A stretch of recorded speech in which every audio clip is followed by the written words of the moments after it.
All right. Three, two, one. We're on a podcast. Good morning, good afternoon, good evening to wherever you are in the world. Welcome back to another episode of the Conflict Management Podcast. We are a show.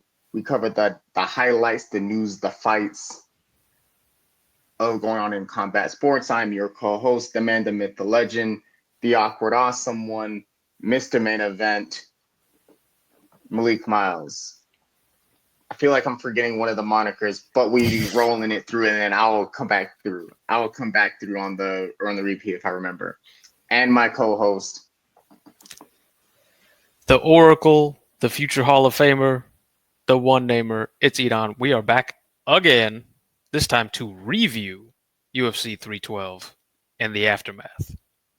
Yes, and I just remembered it. So we're gonna roll it back real quick. Mr. Half Man, Half Amazing, the man, the myth, the legend, the awkward, awesome one, the one and only, Mr. Main Event Malik Mouse. All right, there we go, doing it for the people.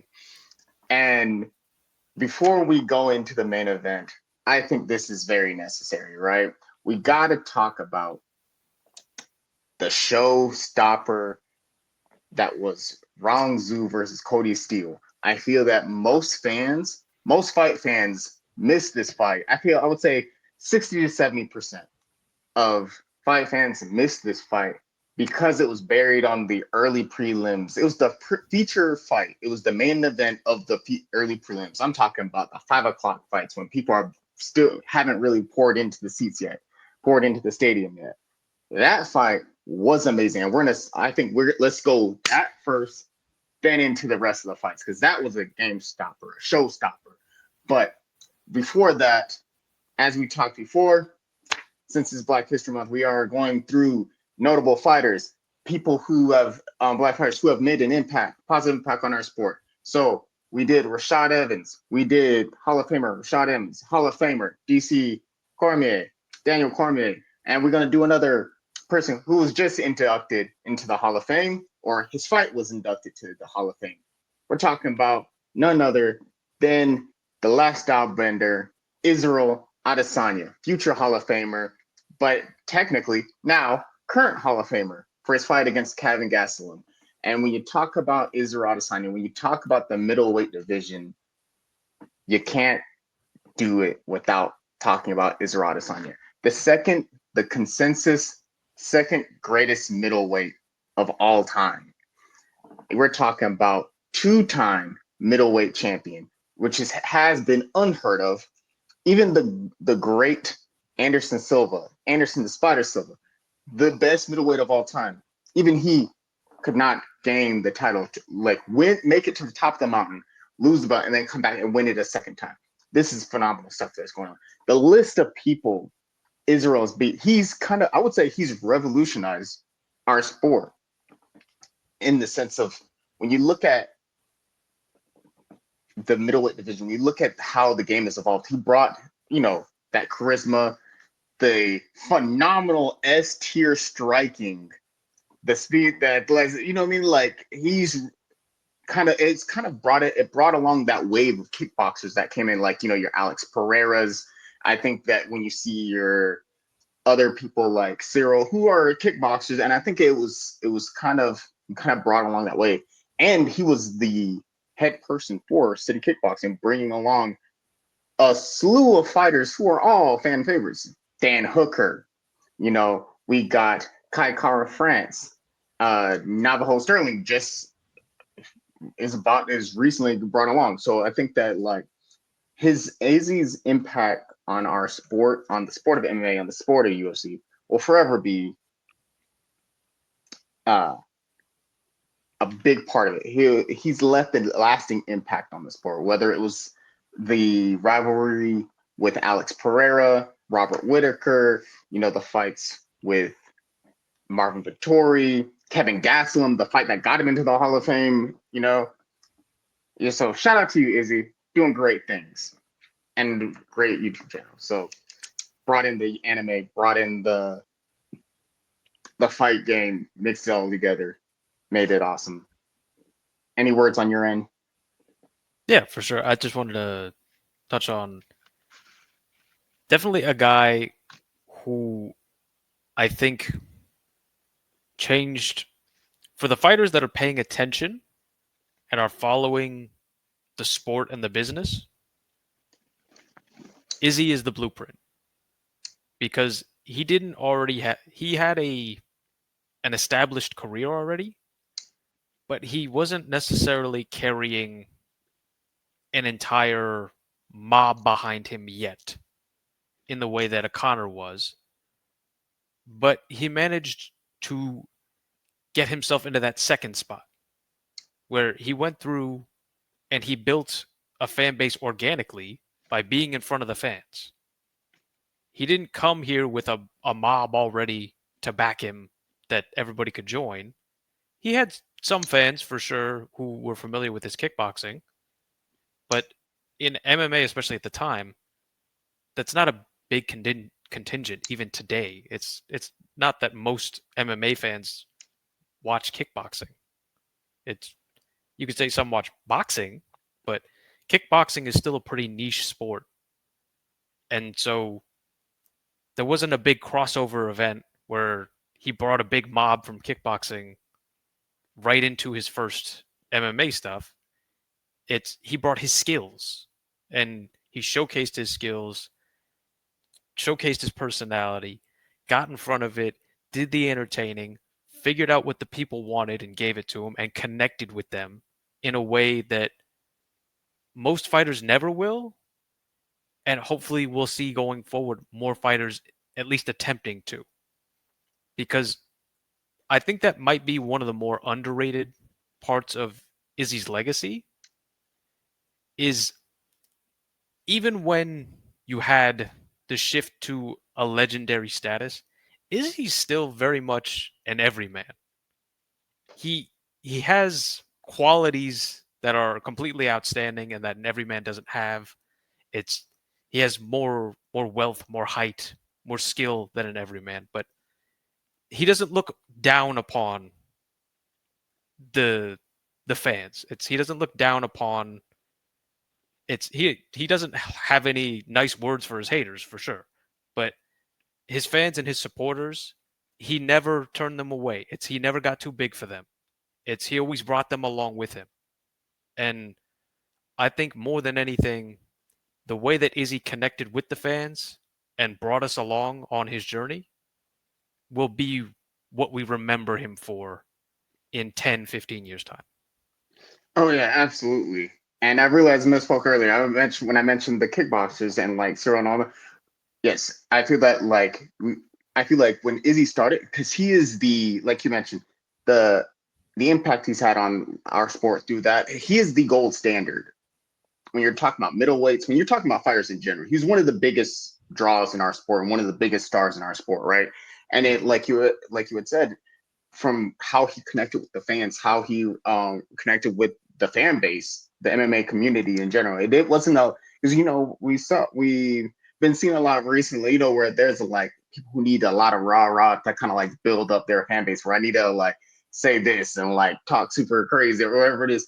Nah, Izzy came in and he was just like, "Yo, I'm me, and if you rock with that, awesome, cool, great. If not, hey, you just have to watch my greatness from the back seat. You know what I mean? From the tail lights." And from there, I also think he's one of the few fighters who we get to see during when he first came there. It was like Sade goes, okay, yes, we're fighting and this is cage fight, but he saw like MMA as the business as well, of being like, okay, not only like we talk about all the time, yeah, you could be a great fighter, but like, what are you doing as far as like separating yourself from the other 700, 800 fighters on the roster and kind of really utilizing all of the different resources, you know what I mean, of building his own brand. You know what I mean? Really utilize building his own brand and kind of being like, hey, I'm an epic fighter. I'm a legendary tier fighter, but also I'm a really epic person as well. You know what I mean? A really cool person, building that fan base where we got to see even outside of fighting, YouTube's doing numbers and or how he connects with the fans. And like you say, he's an everyday man. He's a man of the people. So yeah, it's the run he's been on is phenomenal. Whether it was like the Yoel Romero, like Anderson Silva, like the list goes on and on and on of the places of the people he's gone against. I think that the peak of that was the finish over Alex Pereira, and even chasing greatness at light heavyweight. But yeah, I think that what he has done in our sport, I don't think will be easily replicated. Like he was the king of the middleweights for what, half a decade or a little over half a decade, where it's like 5-6 years. He was on a crazy run, like a legendary run. So hopefully, I think he has inspired the next generation of fighters, inspired the next, like the current kickboxers, next generation kickboxers who want to move over to the sport. And yeah, I think the impact he's left on our sport will be felt for years and years to come. And I think it sometimes is kind of like that Tom Brady effect, when you're so good, people can't see it in the moment, or a lot of people can't see it in the moment. And I think that when we look back 10 years from now, 15 years from now, you'll get to really notice, like, man, we really got to witness like one of the best to ever do it. And so, yeah, shout out to you. Moving on, moving to what we're talking about, to the fights, moving on to the next topic at hand. The Rongzhu Cody Steele, right? That fight, when you talk about two gladiators in the Thunderdome, that's the perfect sentence to describe that fight. And what is so wild about that fight is it started off kind of slow and picked up and never stopped going. That was a 13-minute nonstop pace of straight action, all gas, no brakes. What did you think? So, going into it, I knew from the broadcast that they had trained before. And so I was expecting kind of, like you said, the start was a little bit slow. I was expecting more of that because we saw recently with Rosenstrike and Pavlovich that when you have former sparring partners, you guys know each other a lot. So maybe you're a little hesitant to get yourself in a position that the other guy likes. That hesitance lasted only a little bit, and then Rangshu's striking just took over. It's Cody Steele has just rocks in his head, I guess. I don't know how A granite chin. Yeah, he was taking some absolute punishment from Rangshu, and he somehow just stayed standing. I don't think that there was I have to check the stats. I don't think there was a knockdown. Yeah, there was. Was there? I think it was I think it was in the second round with that jab. He had the one knockdown, but there was so many times where he hit him so clean you thought, oh, it's going to be over right here. He's going to finish him standing almost because he's just getting hit with everything. And Cody Steele would just move enough to stay in the fight and just take this 15 minutes of absolute beating. And what's the crazy part is both of them were throwing absolute haymakers, right? Yeah. Absolute power shots. Like either one, because like you said, Cody Steele got a granite chin. And he's a mountain. He got a granite chin and stones in his hands. Because that was the thing. He had a crazy chin where he was just taking punches that I think would have knocked out any other person, right? But also, I think what kept him in there is that chin. The chin, his head, the power of Cody Steele, and also the grit he had to just the resolve of like, nah, I'm not going away. He took 40 head strikes, 40 strikes to the head, 40 power punches to the face, taking it straight to the head, popping his head back like a Pez dispenser. And he did not go down. He did not falter. He did it like bamboo. He bend but didn't break.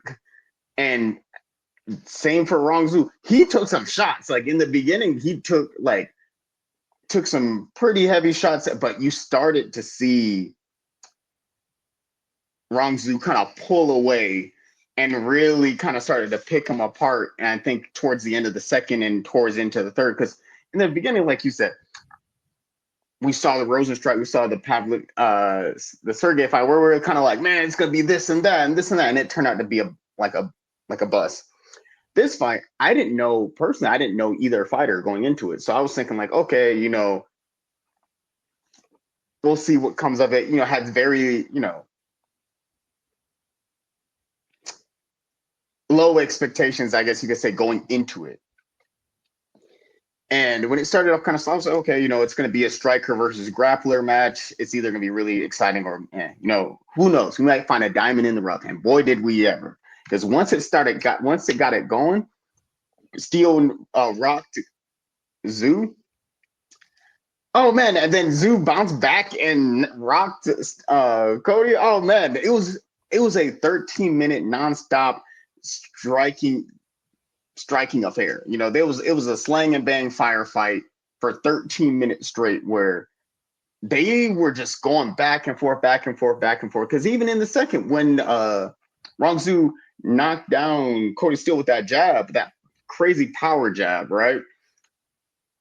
Cody Steele in the chaos trapped Rongzu in a heel hook. And then Rongzu kind of shook his way out and got out of that. And then they continued to fist fight again. It was like, it felt like it was like that scene where Peter Griffin's fighting that giant chicken. They were throwing down when, whether it was in the Ferris wheel, in the pizza shop, in the house, they were throwing down. And that's what it felt like. Because, like you mentioned before, when it's back and forth action like that, and you've trained with each other before, you generally know what they're good at, how to avoid this, how to avoid that, and where it could either be a really good fight or it could be a slow one, right? That fight over-delivered. I think a lot of people either missed it or had very low expectations going to it, but if you were one of the lucky ones who got to see it or was there watching it, or even on the replay, you went back and you just heard, oh man, this is so crazy, da, da, da. I would recommend going back and watching it. Whether it's on, I'm not sure if it's on YouTube or not, whether it's on YouTube, ESPN, whatever, ESPN Plus, go watch that again. That fight was phenomenal. And based on that fight, I was like, man, I'm trying to see that fight. Let's see more of them fighting. I would be interested in seeing them fighting again. It's crazy. Rongzu was the underdog, because Cody Steele was undefeated at like 8-0, and he was like a fairly sizable favorite, like plus 371. Rongzu did not look like an underdog, man. They were throwing down. I feel like that might be a little bit of a hot take, but I think that fight was what I think we were promised in the main event. Like, I think that's the fight everyone expected for the main event. Well, I also thought it was interesting because I never looked into really their background that much. I'm guessing Cody Steele is a former wrestler, if I had to assume. He's a grappler. Mm-hmm. He's I don't 29 know about years wrestling, old. but I know he's a grappler. Yeah, he's 29 years old, and he now has 8 pro fights. And his first one was in 2022. So I'm guessing he's probably a former college wrestler, if I had to guess, because Rongzu is 24 years old, and he came out of the road to UFC. So he's 5 years younger than Cody Steele. And he put on that performance, which also, if you're in Cody Steele's camp, you only shot 4 takedowns in a fight where you were getting rocked on the feet. That might be something to look into moving forward. At 29, there's not a lot of time left to make big adjustments in the UFC. So that has to be a quick lesson to pick up on of, hey, play to your strengths. If the other guy's piecing you up on the feet, maybe go Marab on it. Shoot 10 takedowns around. It's do what you got to do to get a dub, because at 29, it's not in professional sports. It's not really the time to be experimenting and trying new things. It's time to go with what you got. I will have some pushback on that though. I think that you got to keep on evolving because I know, yes, you have your habits and those things are gonna be, but I think that if you got to keep finding ways to innovate your game and kind of keep what works, but also figure out, hey, how can I move upwards and onwards?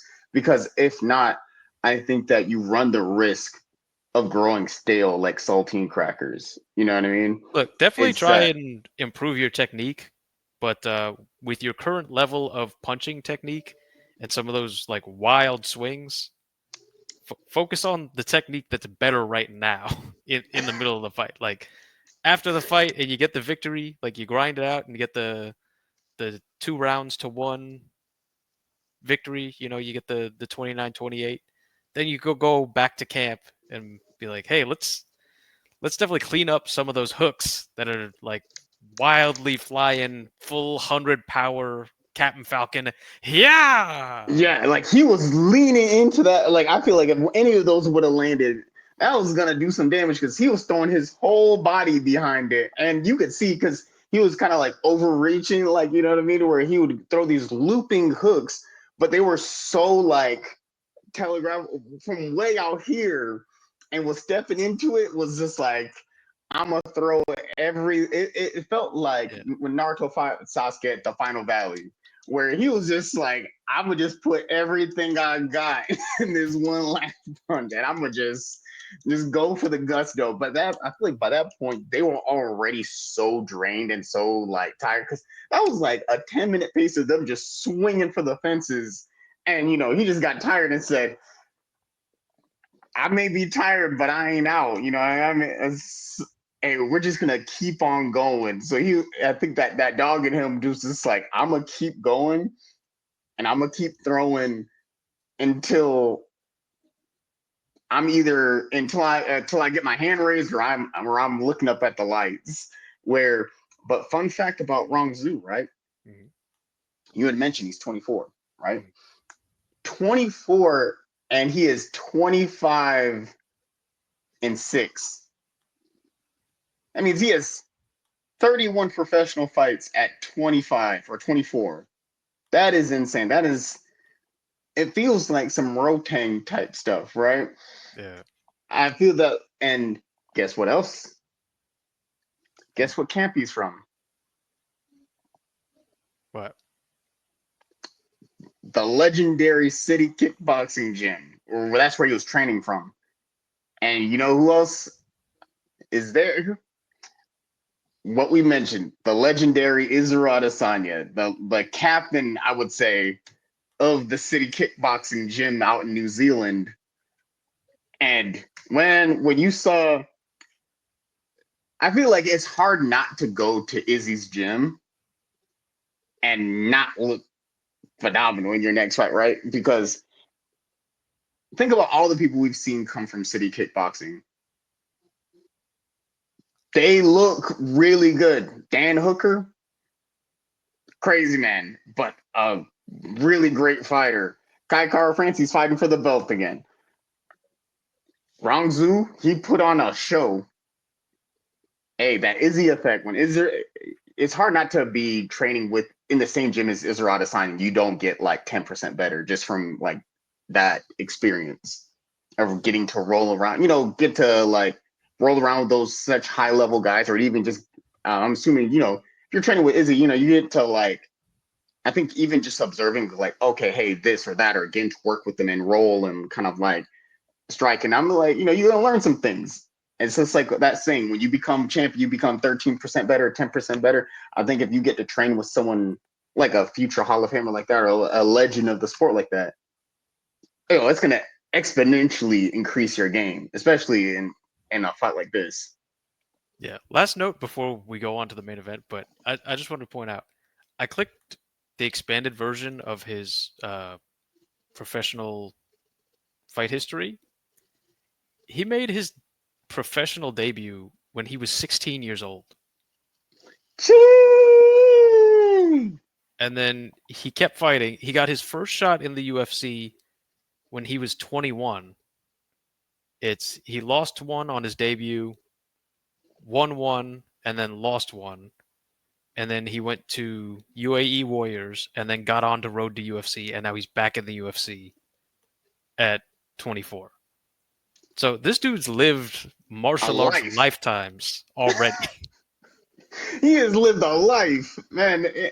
Hey, but that's how you know you want it. That man said, "Man, bro, I got to be go pro at 16 is already crazy, and then to make it to the UFC at 21, you know, in your inaugural sailing, your maiden voyage, to go like what 1-1 or one like 1-2, and then you go to you get sent back to the regionals, or you go to another fight organization, win your way up through there, go to road to UFC, win out through that tournament, and now you're back again. Oh, he fought like a man who's in his second run. Like, hey, this is like my Eminem 8 Mile moment. You either like make it happen, don't let it slip, mom spaghetti. You know what I mean? And he really fought like that. So, Yeah. man, Also, that's a crazy good record considering he oh, went pro at absolutely. 16, 26-6. Only 6 losses when you go pro at 16. It's nuts. Yeah, that's how it shows you how good this dude is, man. And at lightweight too, I think, man, lightweight is so stacked right now Yeah. because even though Cody still lost, I would still be interested in seeing him fight again. Wrong Yeah. Soon, I feel like when you got those two, right? You got Dan Hooker, you got Justin Gaethje, you got Charles Oliveira, you got Arman Sarukian, you got Islam, you got who Poirier, else is in lightweight? Holloway, Huh? Michael Chandler, Michael Gamrot, Chandler, Dan Ige, Dariush, right? Is it Dan Moicano, Ige in that? Fazeev, Fazeev, yep, Patty Pimblett, Jalen Turner, yep, BSD, Grant Dawson yep. just got in at 15. Dude, lightweight might be the most stacked division in the UFC right now. I mean, it might be the most stacked division ever. I don't know. I feel that like the danger zone of yesteryear, where the light heavyweight, back when like the danger zone of light heavyweight, when it used to be called danger zone, like man, when they had Machida, like Rashad, like a prime Lyoto Machida, prime Rashad Evans, like a fresh like young John Jones, the Shogun, Forest, I know, but if uh, you think about it, it's the Rumble. current 55 has a bunch of guys who were champions of other organizations before they came to the UFC, Mhm. like Gamrot, Justin Gaethje. Trying to think. I think Sarukian might have been champ of whatever kind of lower level he was at before he came. I think Fazeev might have been a champion. Like a lot of these guys were champion of other promotions before they got to the UFC, and the whole list is just filled with absolute legends who are surefire Hall of Famers. I mean, Holloway, Poirier, Gaethje, Oliveira. How did free Max? Yeah, Max Holloway, the Hawaiian legend, Why Night Warrior. I mean, 55 is ridiculous. Yeah. So, quick side note, right? We're talking about the best, most stacked, right? Light Mhm. heavyweight, lightweight, right? When do you think was because we've talked about heavyweight being kind of like short on talent right now because there's like what 3 to 5 guys who's keeping the lights on for the entire division. Mhm. When do you think was the heavyweights division prime? Like when do you think that was their danger zone era, their current lightweight era? I would say just before Kane left. So you had Kane Velasquez, you had Junior Dos Santos, you had Verdum. Fabricio Verdum, you had Mark Hunt, you had Stipe Miocic, uh, you had Alistair Overeem. Uh, I'm trying to think if Francis overlapped. Maybe in the beginning, Francis might have overlapped a little bit. Um, who else were So I there? don't think DC was fighting at that time yet at heavyweight. Yeah, because he was still light He was heavyweight still, at that time. yeah, And then Brock was there. yeah. Brock. Like Who else was heavy? Brock Lesnar, for anyone who was Didn't wondering. Rashad have And a couple fights at heavyweight? Or am I making that up? I think he did, if I'm not mistaken. Rashad Evans. But that was going to be my choice as well. I think the the peak of heavyweight of the heavyweights was that Cain Velasquez era. Man, because Cain Velasquez in his prime was so good. I think he was I would say arguably if you had to choose like the best heavyweight of all time, I think my choice would be Cain Velasquez. Just because when Cain was in his prime, I feel like it was something special. Like a prime Cain Velasquez,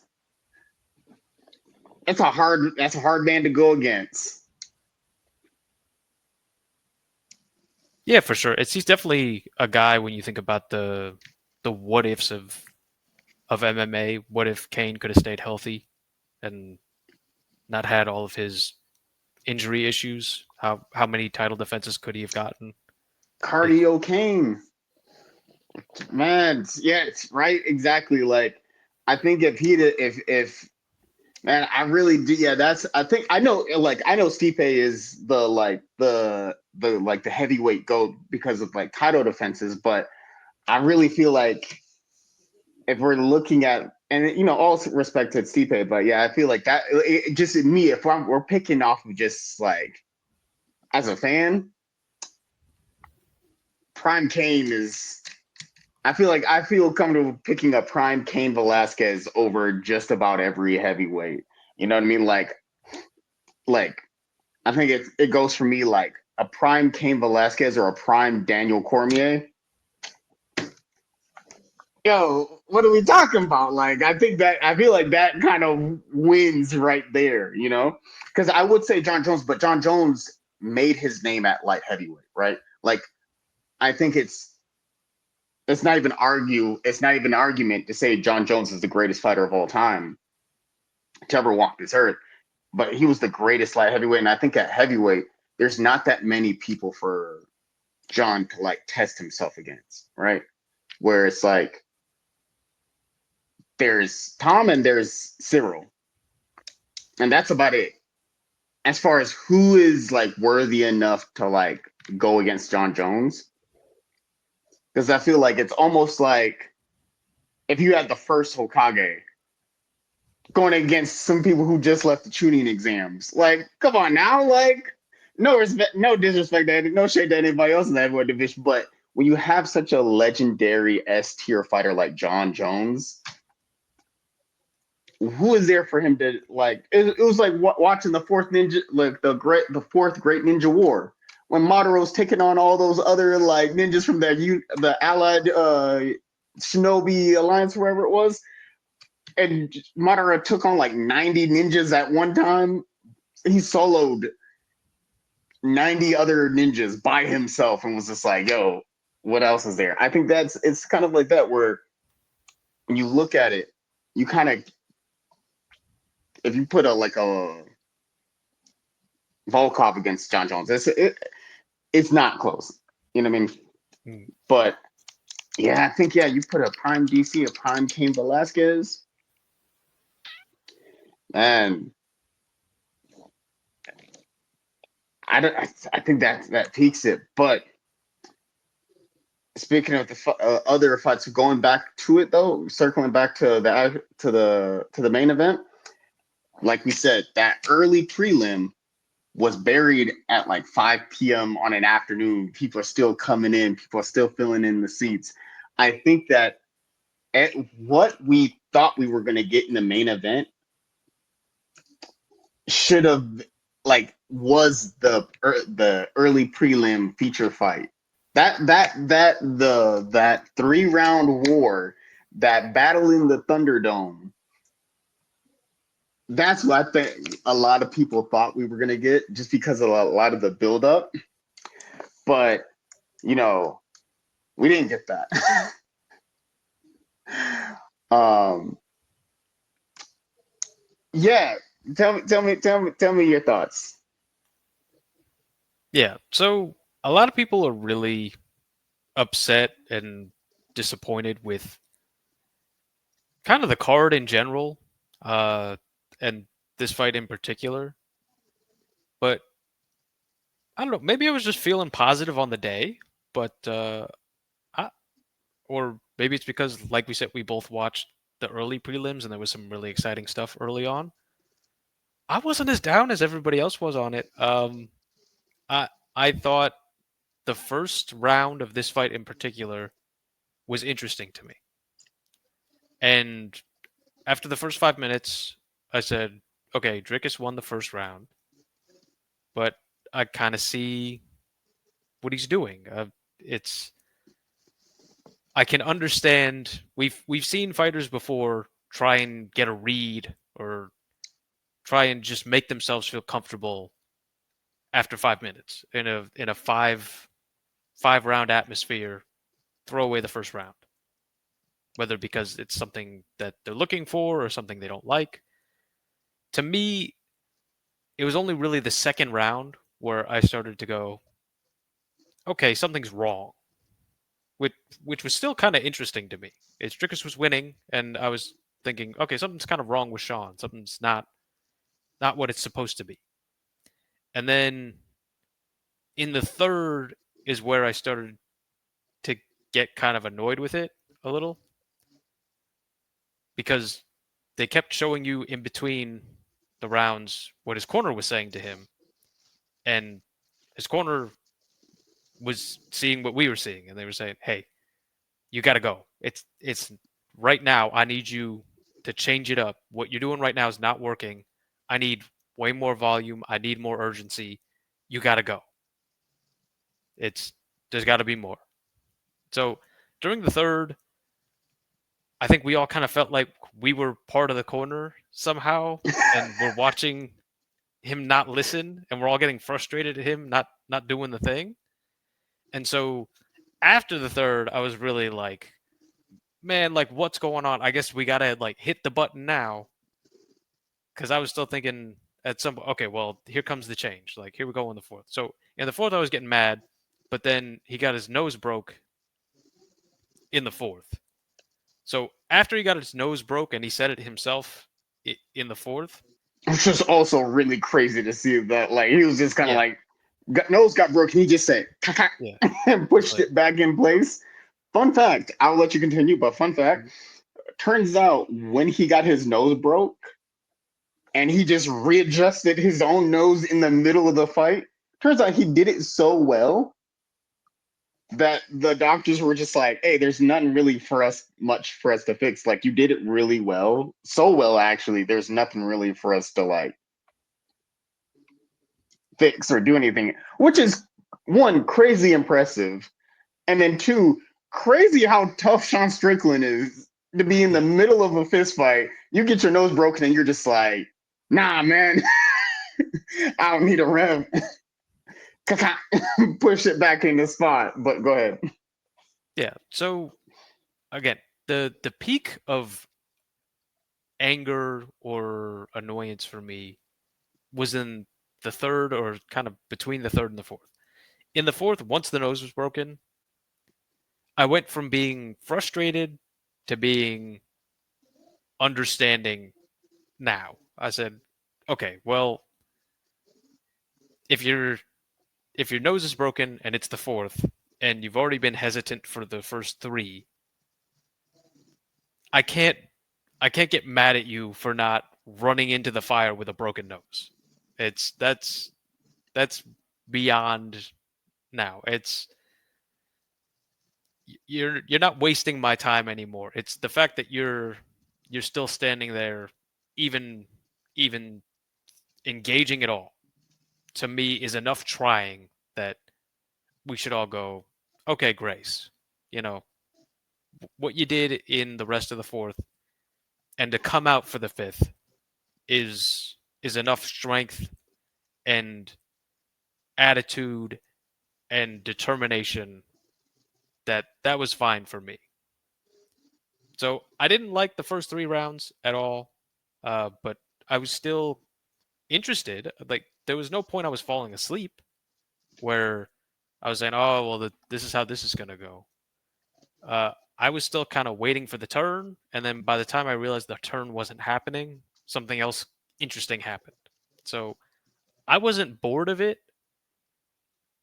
It wasn't what I thought was going to happen necessarily, but I also enjoy that I don't know what's going to happen every time. I enjoy that it feels random and weird sometimes because this was a super close fight the first time, and I thought Sean won the first time. So did I. So to see them run it back with only one fight happening in between, which was the Dricus Adesanya fight, and to have this big a difference on the night, I mean, I wasn't that mad about it. I thought it was interesting.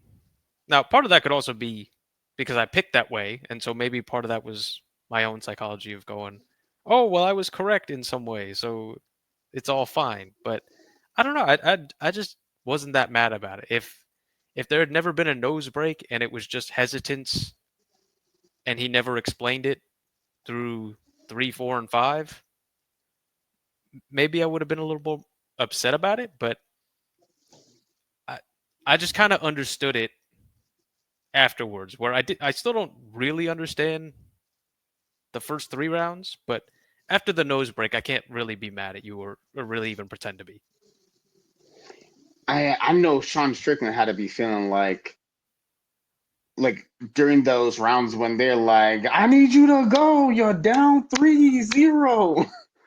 Like you're down 0-3, you're down 0-1, you're down 0-2, you're down 0-3. We need you to get going. I know he had to be feeling like it's like when you're in a wrestling match and you're like, someone takes you down, you trying to work to your feet, you just hear someone go, get to your feet. And you're just like, what do you think I am doing here? I am trying. I'm just trying my best. I am I'm just one guy.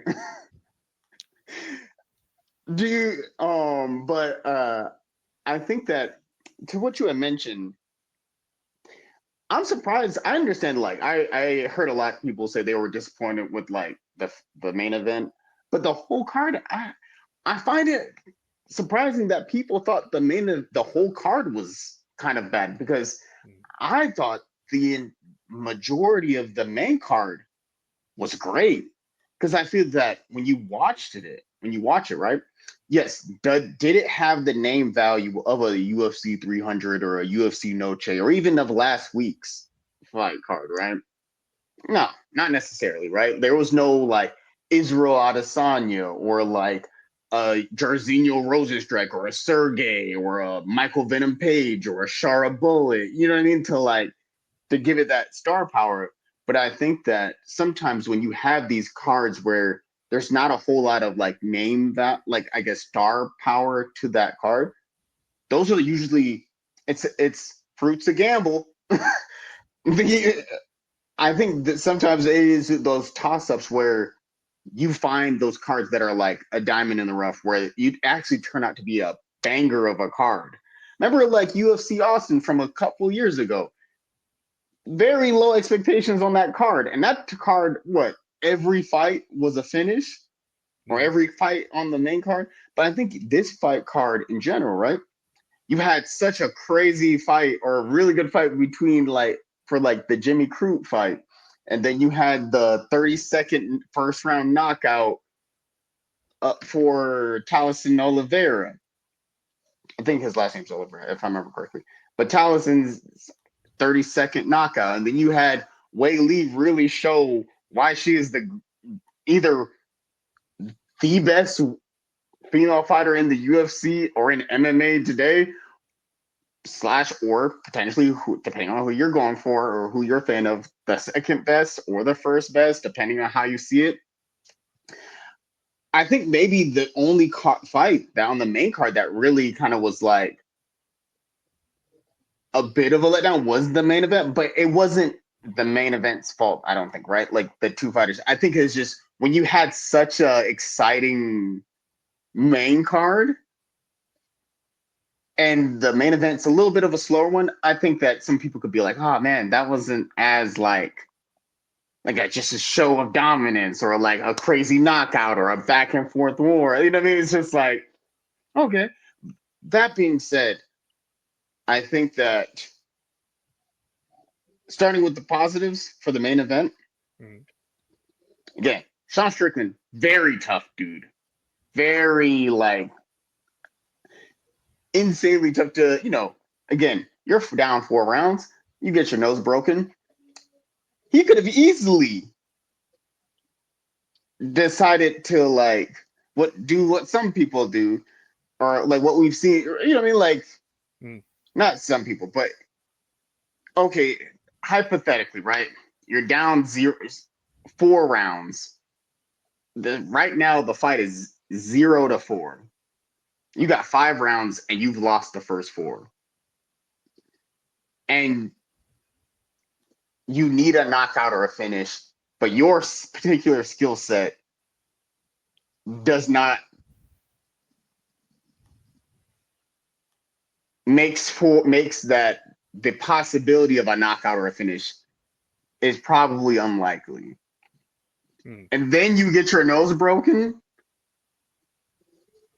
I think a weaker person, or not a weaker person, but like maybe someone who's not as game or not as tough could have easily, looked for a way out, or, you know what I mean? Because he took some shots. Any of those shots, you've been like, you know what, let me go ahead and get him out of here. That could have happened. So, that was it was very tough, very game. You know what I mean?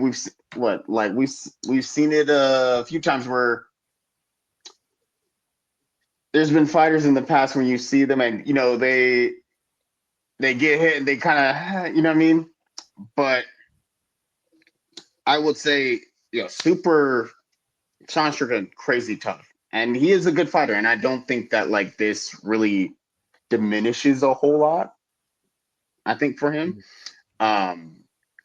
But I will say that like it felt like he was stuck in first gear the entire fight, where normally I think that when you break down like Sean Strickland's fights, right? I think Sean Strickland has a style where when he is up on the cards, it's hard to catch him if he can get ahead in that first 2 rounds, first 3, like the first 2 rounds, wherever it is, first 2 rounds. If he's up, it's very hard to catch him because the way he fights and his fight style and how he approaches fights, it quickly snowballs if he's ahead. You know what I mean? If he's ahead, the pressure, the volume, it kind of it piles on, right? And it snowballs, and it makes it hard for the opponent to kind of to catch up, and unless they knock him out or submit him over, right? But also, he's very tough. He does not really get finished a whole lot, and it's very hard to hit him cleanly. However, if he is not up in those first 2 rounds, it is vice versa hard for him to like get to catch up as well, because he doesn't have. I think Sean Strickland's last finish was like 2018, so he doesn't necessarily have like one punch knockout power or like crazy submissions. Like his fight style is more of a death by 1,000 cuts. You know what I mean? It is a overwhelm them with like pressure and kind of like 1-2 teeps, 1-2 hook. You know what I mean? And there wasn't a whole lot of, every fight we know what's gonna happen with Sean Strickland, right? But it didn't work out in this one where you saw that there needs to be some evolution to the game, you know, because I think a lot of people thought there was maybe he might change something, or maybe compared to the first fight, because like we said, we thought he won in the first fight. I thought he won in the first fight. You thought he won in the first fight. A lot of people thought so, right? And you could see the improvements. There was a lot of improvements for both fighters that they could have made, right? And I think leading up into the fight, a lot of people was talking about like, oh, this is what DDP needs to improve, and this is what Strickland needs to improve, or this is that, or this or that. And in that fight, we saw the improvements. It was very visible, the improvements Dricus made. But on the Strickland side, it doesn't seem like a whole lot changed. And that's not to be like critical or whatnot, but it's just, or to like, it's just, you know, it's kind of hard to change your style in like, what, 6 months? However long a fight camp that fight camp was. Where, yeah, he just couldn't get it and go. But we've said a bunch of times, and I've been fairly critical of Dricus up until now. Like, I've picked against him in every single fight. I've said this a bunch of times. We all know Dricus fights like a drunk uncle. But that drunken kung fu style, that drunken MMA style, reigns supreme again. But even though we say that Dricus style is like awkward and like ugly and it looks like melted ice cream, man, I don't think I'm gonna be able to say that for much longer, because Dricus looks so much more technical in this fight than he has in any of his other fights. Like most of his other fights look like he's doing drunken style MMA, like drunken kung fu. Like he is the drunk uncle at the bar, at the cookout, or you know what I mean? Where it's like or the drunk uncle guy, like who's like a Waffle House fight. That's what it would be looking like, a Waffle House fight. But Dricus looks so much better. I feel like I imagine, like, you know, his style's always been good, but you saw him take that 180 in that fight, because like I said, I keep on mentioning it because it feels like a big deal. He looks so much more technical and so much more like crisp or fluid or smooth in his striking, where I feel like Sean Strickland needs someone to like, who's gonna be like down to like throw down with him and kind of stand in that middle of the thing and just exchange. And Dricus had a very good game plan and was like, no, I'm not going to play your games. You're going to play my game. And I'm just going to pick you apart. I'm going to hit you up with some combos, and I'm going to exit, and I'm going to re-enter, boom, boom, exit. And you saw him pick him apart pretty much. Like, Dricus pitched a perfect game, in my opinion, right? He pitched a shutout. It was a 5-0 sweep. And man, am I gonna have to? I feel like, am I gonna have to start picking Dricus now? Like, I think so, because hey, I chose against him for like 8 fights in a row, and every time he keeps on showing me that like he keeps on improving, he keeps on getting better. At first, it was like I think the first 7 fights, it was like, these things shouldn't work. Why is this working? But then the last fight, he made such leaps and bounds of improvement as far as like how he approached the fight, it feels like, where we saw a much different Dricus on fight night, where we saw the same Strickland that we're usually normally used to seeing. And I think that's what was very telling about the fight. Yeah, it's what's interesting about this fight is I it'll remain to be seen if this was just an off performance from Sean, because he clearly had staff. Like that was super duper clear going into this fight. Uh, as of when did he show it? At the press conference was the first time he showed it, like a day or That is two correct. before. So Press conference. yeah, so a couple days before the fight, it was pretty obvious that he had staff. And it's fairly well known that the medication that you need to take care of the staph infection does affect performance. It's definitely a contributing factor to not having a good performance. It's we've seen that with people who have had staph in the past. So it'll be interesting if this was just something that's a one-off. That hey, you don't have staph. Leon doesn't have to wake up at uh, 2 in the morning to have a title fight, and maybe their next performances they're back to kind of who we remember. Because or maybe this is just kind of who Sean is at this point. Because he's 33. He's had 36 professional fights now.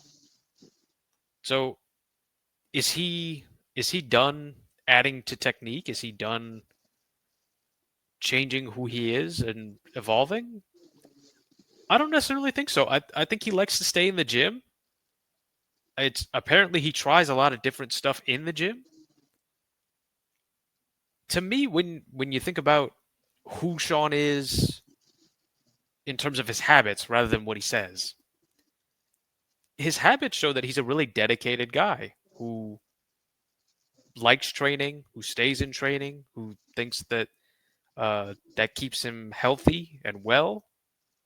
And I mean, you're not just going to do the same exact techniques all the time if you're in the gym constantly to the point where a couple days after you lose your fight, you're back in the gym again. After one of your biggest disappointments on the world stage ever, you're right back in the gym. To me, that's not a guy who thinks he's done growing or thinks there's nothing left for him to learn. So I'm not so down on Sean. I think he can still. I don't think he'll be champion, just because the flip side of this is Dricus is 31. And to be getting better as champion at 31 years old. That's kind of how it felt with like Dricus in his run so far. It feels like that was like the beta version, and then like the fight with Sean the second time feels like, oh, this is the official game that's being released now, right? Like when we became champion, hey, here's like we've done all the patches, we're improving, we're getting things together. Okay, cool. And it's like he's improving as champion to be like, oh, okay, I'm putting this together, I'm putting that together, I'm putting this together. Okay, cool. We're gonna put that together. Because he looked very impressive. Like we said before, it's like even though his style may not have made sense to like most fight fans, you don't finish two of the three best middleweights of all time and not be good. You know what I mean? And it not be your style not be effective. So it's just like mixing that traditional, I guess, mechanics with his unconventional styles proved wonders for him. But like what you said with Sean Strickland, like I think that you're saying I don't think he's done. By no means, I don't think he is done. I think that like this could be a one-off, right? Where hey, it just sometimes just some people just got your number, you know?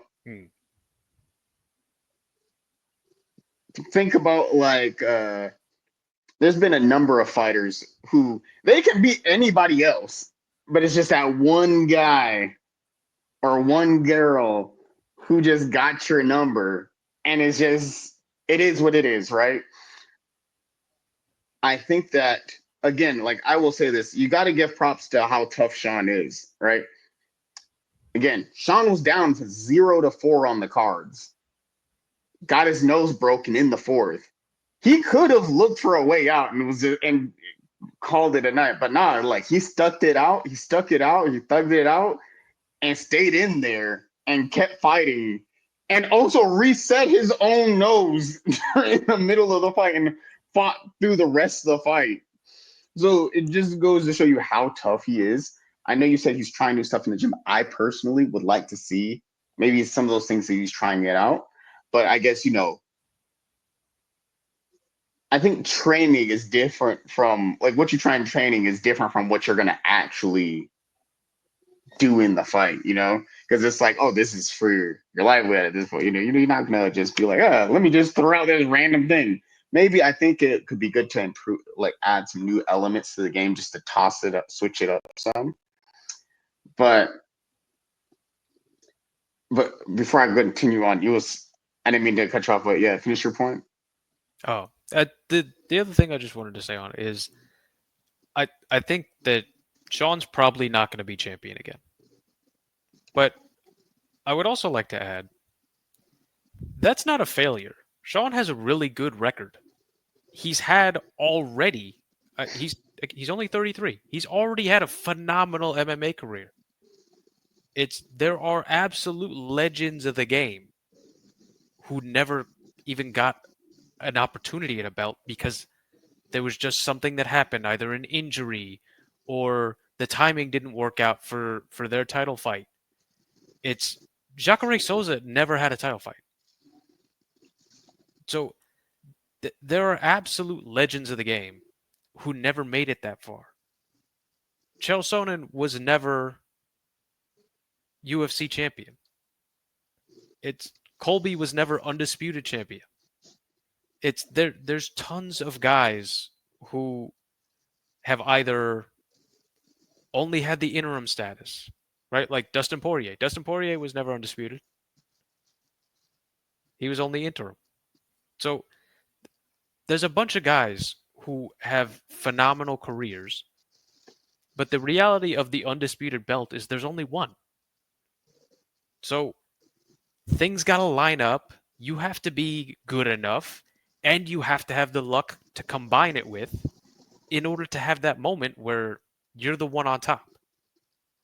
And then, like, just to get to that is super lucky and fortunate and requires all of your sacrifice and your skill. To then have you be on top for an extended period of time, that's such a, like, fraction of a fraction of a fraction of guys who get to have that be their legacy. It's the space in the game doesn't lend itself to huge, long title runs. That's not what most people get. I mean, the vast majority of people end up just in and out of the sport. To stick around and hang around in the UFC is already an accomplishment. To then have success in the UFC is another level of accomplishment.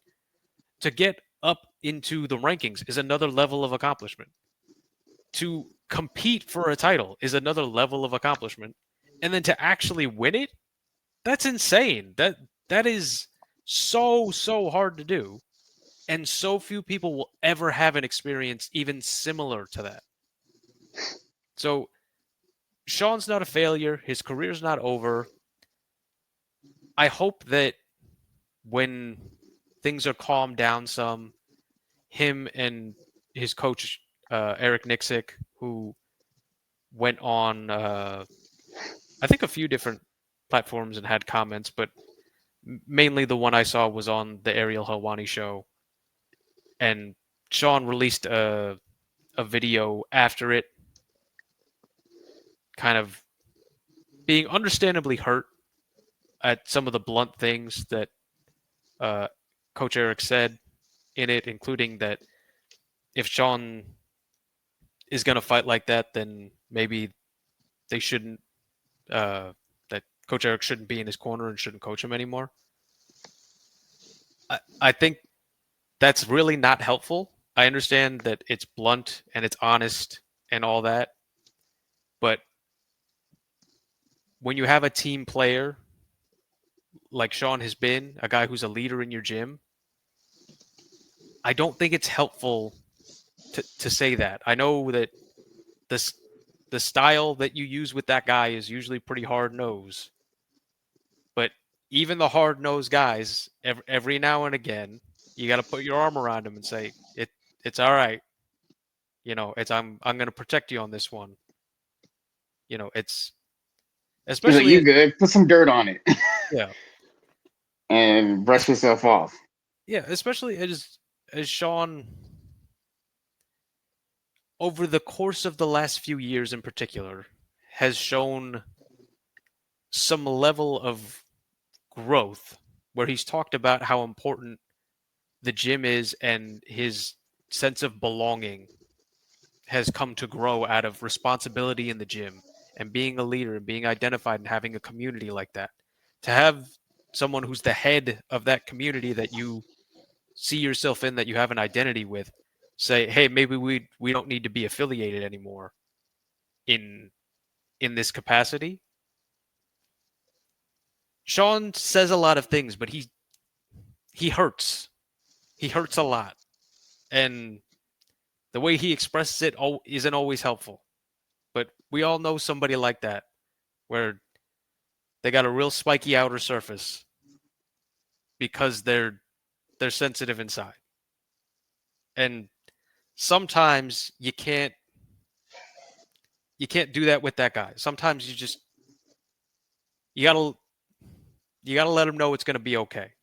It's being hard and spiky back at him. It isn't the approach all the time with the guy, and I think that hopefully they can come together, and as guys who have been to the mountaintop together, hopefully they can come back together and say, yeah, that wasn't really necessary at the time, but we have a history, we have a working relationship. We were friends and we are friends, and we're going to keep going through this together, because I think that that's a really good coach and fighter relationship, and I think that you should really hold on to those as long as you can.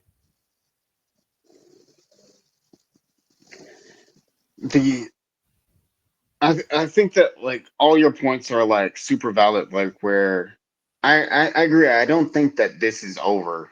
I don't think this is the end for Sean Strickland. I highly doubt that. Right. I think he will bounce back, and I think he will improve. I think that. Do I see him getting another title shot? Debatable, right? I think it's a tough one as long as Yeah. DDP's there. Say again. I think it's a tough one as long as DDP has the belt.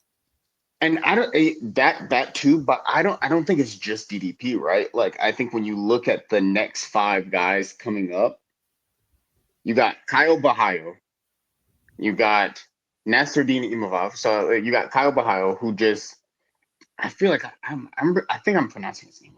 I hope I am. If I'm mistaking your name, very sorry about that. But you got Kyle Bahayo, who I'm picking as the future heavy middleweight champion, right, of the world, right? A lot of people are picking him to be the future middleweight champion of the world, coming from the phenomenal Fighting Nerds camp, right?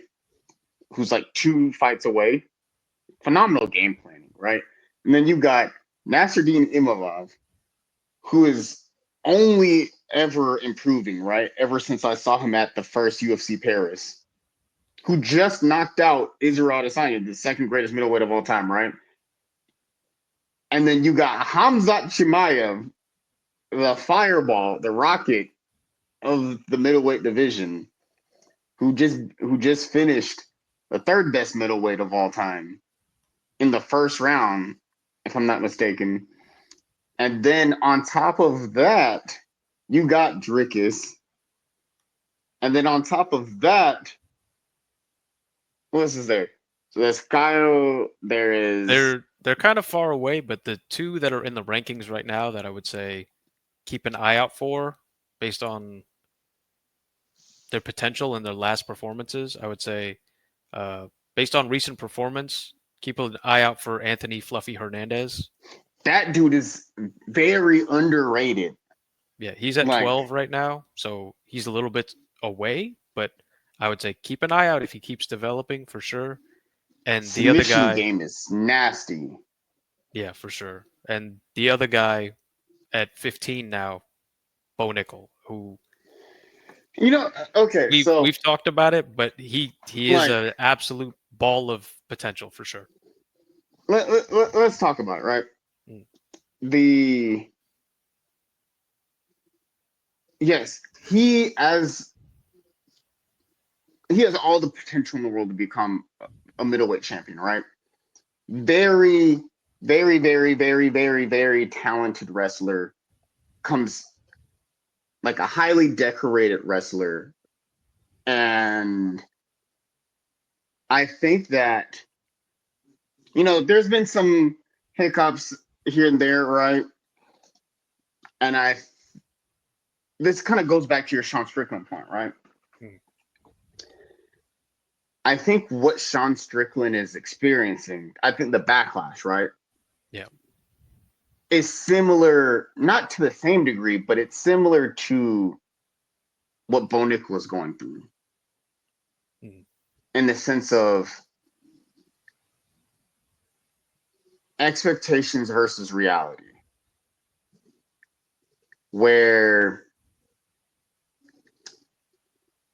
again, like we said, we don't think Sean Strickland isn't done by this. And, I think he still has, a chance to run it. I think to get back to DDP, he has to go through a nightmare run of future champions. Like we just listed off 3 of the top 3 contenders who are going to be champion. And all 3 of those guys are the next generation of like phenomenal talents. Mm. So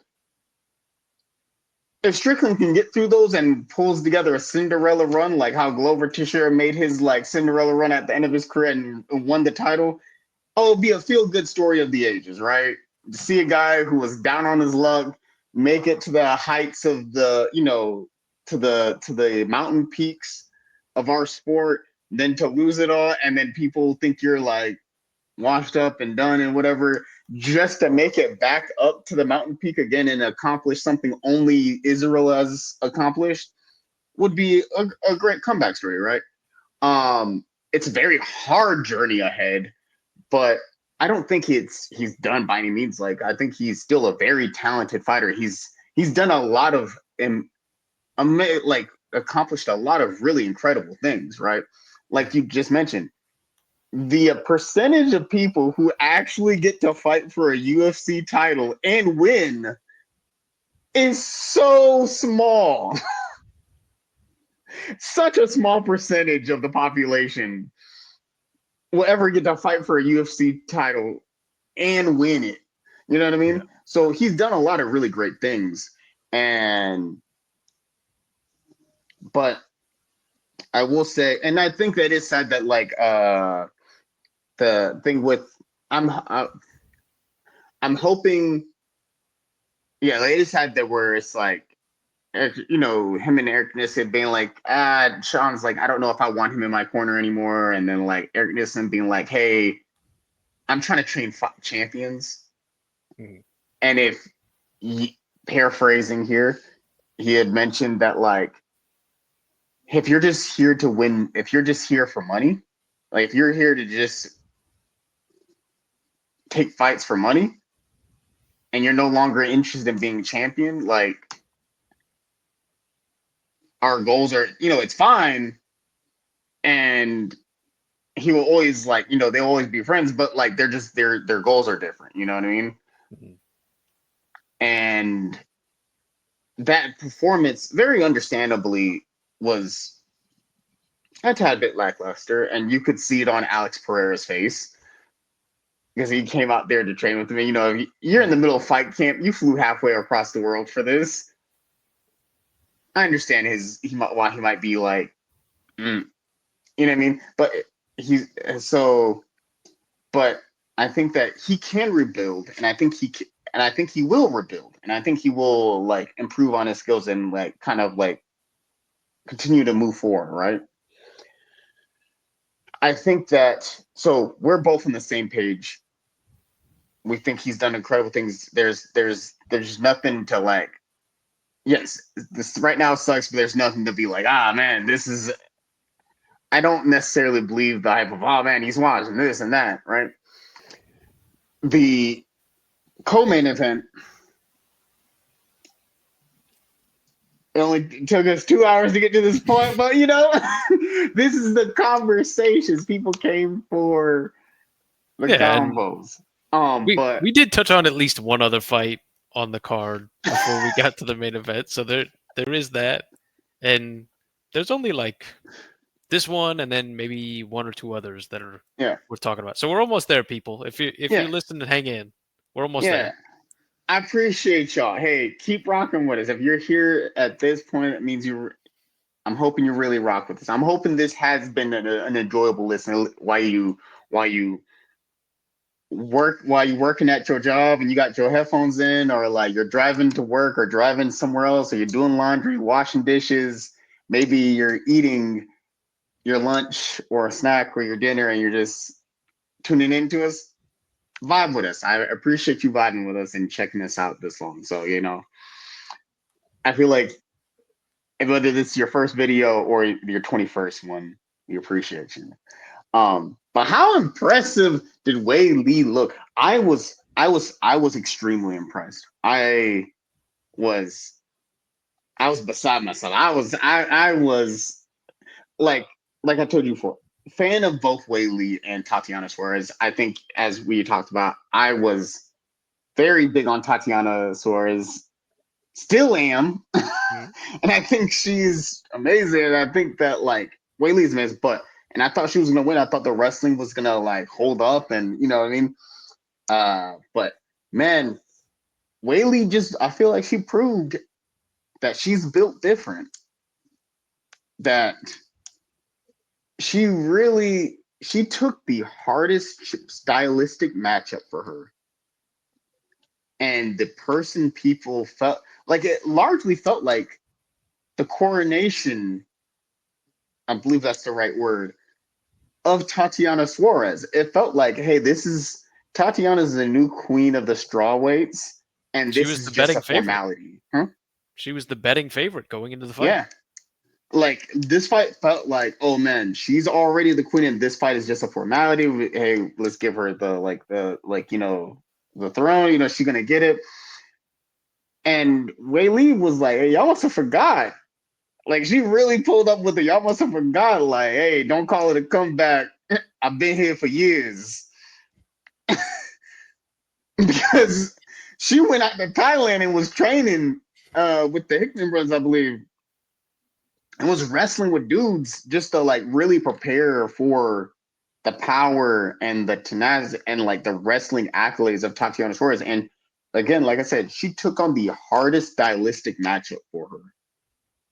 The person who people was telling her she was gonna get washed by. And completely dominated that fight from bell to bell, from round to round, from start to finish. It was I feel like a masterclass performance by the champion. You? Yeah. So Tatiana came out. She had a good first round. She got the takedown. Um, had control, but was having a really hard time keeping Weili under control to the point where at the end of the first round, Weili managed to get up and kind of, you know, show her, hey, I'm the champ now. You got me down, but I never stopped fighting. I got back up, and so this isn't gonna be easy. You're gonna have to earn it. And then come the second round, it was all Weili. It looked like after the second, probably somewhere in the third, Tatiana kind of ran out of gas, realized that the takedowns weren't going to work, and kind of got a little bit disheartened, which is understandable. She was undefeated in the UFC going into this. She had a year layoff before this fight, and she had a big cut that opened up on her knee because it got caught in the fence when Oh she yeah, was. that was a nasty cut. Yeah, she had a really deep cut on her knee that was possibly worthy of stopping the fight. Maybe if it was in a more noticeable area that had been targeted, I think it might have got stopped. But really, it's somewhere in the third. I think Tatiana got kind of disheartened and kind of realized in her own mind that this wasn't going to happen tonight. And I think she got a little bit discouraged. But like you say, this is not the end of Tatiana Suarez unless she chooses it to be. She can easily come back from this, get better. That's going to require that she stay healthy. She's been really unfortunate with. I mean, if it's not some muscle injury or some ligament injury, she beat cancer. Like she's gone through so much, and already her story as a fighter and as just an absolute uh, undefeatable spirit that's already written for sure. She still has the possibility to write that chapter with a gold belt, but it looks like it's probably not going to be while Weili is there. So back to the drawing board for Tatiana. Keep improving, keep training. You know, stay in it. Definitely, you have so much potential. However far you want to take this is how far you can take this. For Weili, I still have her second on my women's pound for pound list under Valentina. Just I am so thoroughly impressed with everything Valentina has done over the course of her career and even recently. It's I don't have full words for it. I would love to see Weili versus Valentina, but the interview that I saw with Weili, she said that the UFC had told her if you go up to 125 to challenge Valentina, we would like you to stay up there at 125. We don't want you bouncing between 25 and 15. So, with that being said, you kind of look around and you go, well, there's Virna, there's still Virna, and Mackenzie Dern's on a surge right now, so you have that. But outside of that, there's not much. So maybe if you're the UFC, you risk it and you say, Valentina, go face Manon, Weili, go face Virna, and then you just kind of cross your fingers and hope it works out that they both win, and then you do it because that would be pretty ideal timing. Okay, so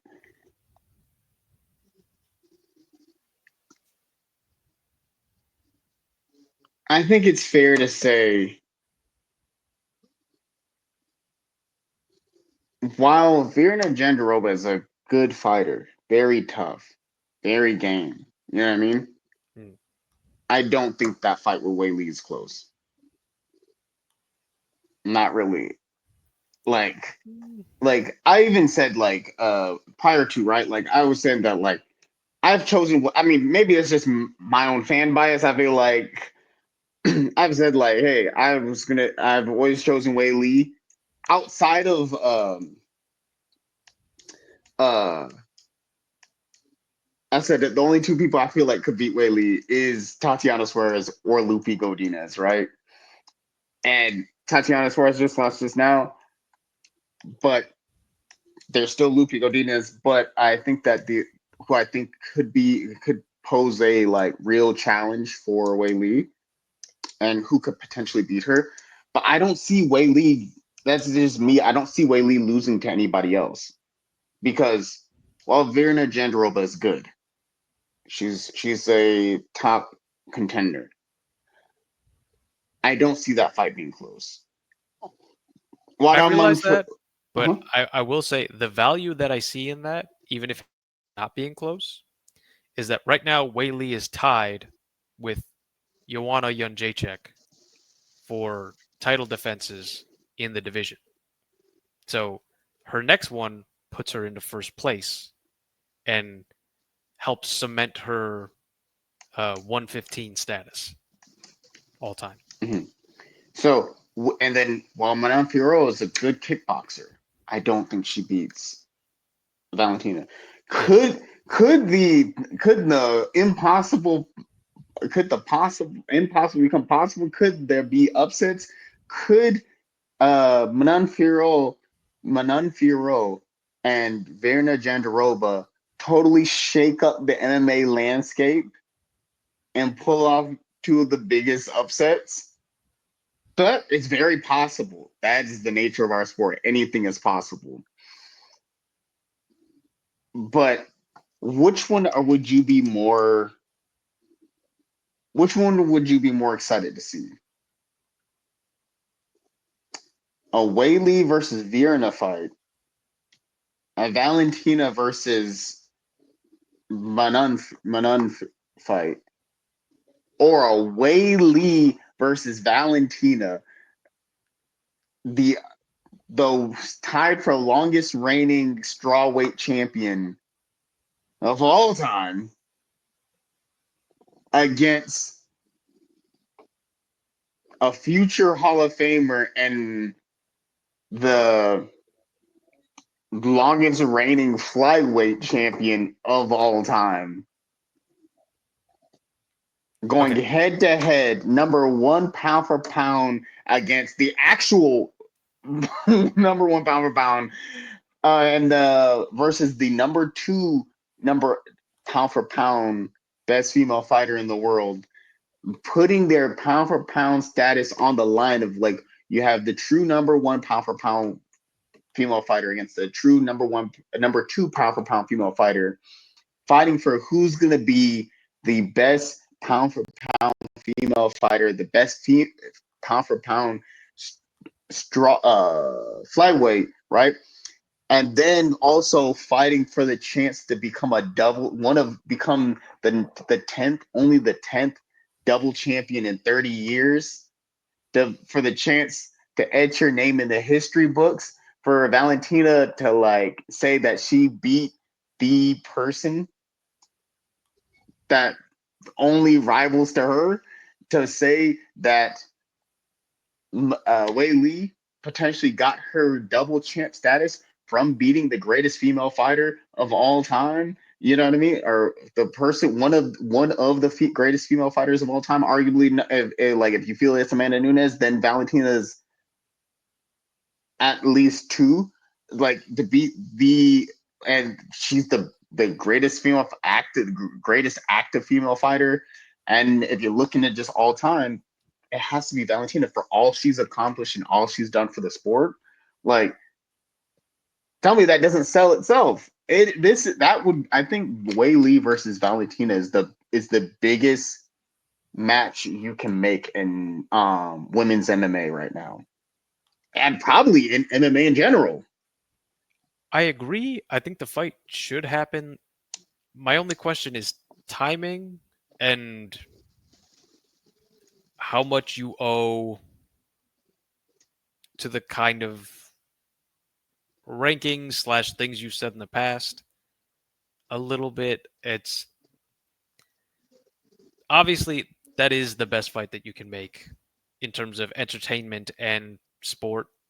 That's for sure the best fight you can make. If you think that you're you're not going to have at least one of them around for that many more fights, then I'd say yeah, do it now. because you really don't want to look back and say that you didn't make this fight happen at some point. So it's if that's the setup, then I'll say yeah, just do it now for sure. It's let Manon fight either Grasso or let Manon fight Grasso maybe.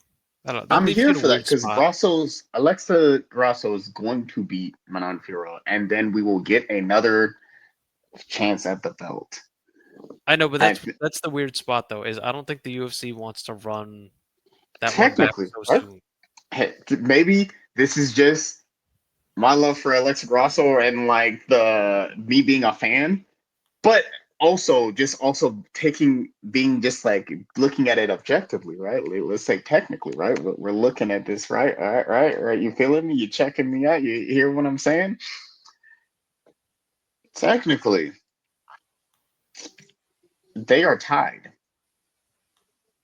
This will be the tiebreaker if they fight a fourth time because Alexa Grasso tapped out second greatest female fighter of all time. Tapped out Valentina, right? So that makes them 1-0. And then they had the tie that happened in their rematch, right? The draw, right? So that makes it 1-0-1, right? And then in the third fight, Valentina won the decision, making it 1 Alexa Grasso, 1-1-1. So Alexa has 1 win, Valentina has 1 win, and there is 1 draw. So this could be the tiebreaker. And then whoever wins this, that is it for the rest of eternity.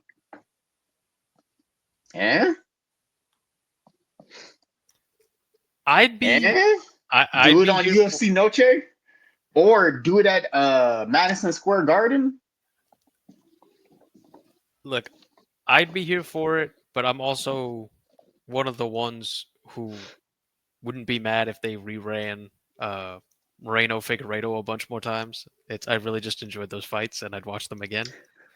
And it seems like the UFC at some point does put the kibosh on it and go like, we can't do it again, unless some absolute interference from God in the universe strikes and we have to do it again. I think they're trying to break it up and move to something else. So I think this. See, I'm telling I you, would maybe say it's do just it. me being, and I'm totally willing to admit, is my I'm hopeful for this to happen. I think this may happen just because of me being such a big fan of her and being a big Team Grosso person. I think that, however, I do think that I'm hoping that happens because I would like for her to get the belt again. Because I think if they fought again, Alexa wins. I think if you, but also again, I realize because I'm such a big fan, if you put her against anybody, and I'm picking Alexa Grasso to win. If Weili comes to flyweight, and let's say they have this epic fight of the century, and Weili beats Valentina, right? That opens the opportunity for a lot of people to try it for the belts again. And they do a Weili versus Alexa Grasso fight. I'm picking Alexa Grasso 1,000% to win. I'm gonna say by finish again. But Okay. I would pick her to win against Amanda Nunes. All right. I think I got some I may tricky not be the best to make this happen. Okay. So Weili moves up and fights Valentina for the belt. Okay. Let's make that happen. Okay. For the interim, at Weili, because I don't like the UFC's suggestion that Weili has to be up at 125 if she loses. If she loses, I want her to come back down. I don't want to lose that star power because women's 25 has all the star power in the women's divisions. It's you need to if she doesn't win, you got to bring her back down to have that succession. So I'm going to say you run an interim with Virna, okay, because she didn't fight the champ yet, and you run an interim with Virna and Mackenzie Dern,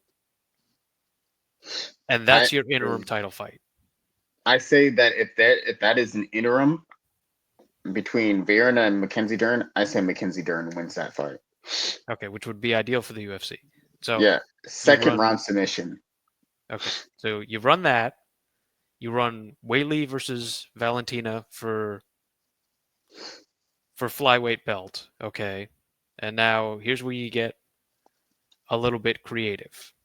Okay, so this is the setup so that you have places to go. You're gonna book Manon versus Grasso, because if Grasso beats Manon, then whoever's the Win, champion, it's win. fine to Hey, draw. hey, hey, hey, my friend. Win. She beats Manon. We got to lay this out in the hypothetical first, okay? And then, oh wait, you might not be able to do that. Okay, so yeah, and then we're gonna do a simultaneous number one contender fight at the same exact time. We're gonna run Natalia Silva versus Macy Barber. Oh, Natalia Silva all day. I think that's going to be a really good fight, but I see that I think that Natalia Silva's striking is just so on another level. Wait a minute, I might have to rerun. Okay, so Blanchfield beat Rose. Okay, so we might have to rerun that. Okay, never mind. Because it looks Okay, like right we now got they're trying to make Blanchfield Grosso right now. Okay, so let's take their idea and let's run with that instead. Okay, let's Mhm. run Grosso Blanchfield. Okay, and then you run Rion. You give Manon a matchup. It's got to be the highest next one that she can get, and that's Which would Macy Barber. technically be Grosso. Oh, Macy Barber is ahead? Okay. Yeah, because if Grosso and Blanchfield are matched up, that's 1 and 3. So Fioro Barber would be 2 and 4. That I think I unfortunately, choose Manon Fiorot to win that fight between her and Macy Barber. I don't know. I can't It's a remember the close last fight. Macy Pick Barber 'em. fight I watched, so I'd have to think about it. That unfortunately leaves our girl Natalia Silva on third base wearing a catcher's mitt because that's the top 4 locked up, and so I think you give her a prize, and to me the prize is Rose Namajunas because that's the biggest name that she can get. That's I not think that's a great Grasso idea. or Valentina, and Rose is coming off a loss against Blanchfield. So you And give Natalia, the former champion. You have, I don't know, I the mean, UFC Rose, doesn't, that former champion. yeah, the UFC doesn't normally, for whatever reason, lock up their top like 6 against each other. But I think that this would be a good move because no matter what, even if people get hurt or whatever, you're probably going to end up with at least one really good contender to whoever is champion after the fight. And 3 really good fights. Yeah, because I mean, you're going to end up with either. I think Grasso beats Blanchfield for sure. So you can have Absolutely. Grasso. I'm glad we agree on this. You can have Grasso out there waiting if Weili wins to make that super big fight. Then you're gonna have Fioro Barber, which both of them have really clean records. It's Fioro is 12 and 1, and Barber is 14 and 2. So both of them, whichever one wins, can build the argument as the surging undefeatable so and so. And then unfortunately for Natalia Silva, she can't move up really when the top 4 are all locked up. So I think it'd be a good thing. Give her Rose.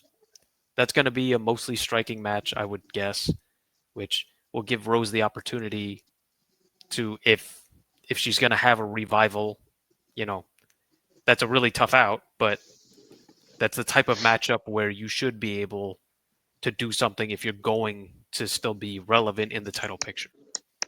I say Natalia Silva still wins that match because Yeah. I think that's a really good matchup because, like you said, it gives Rose a chance to really kind of like, if she wants to like kickstart another run, right?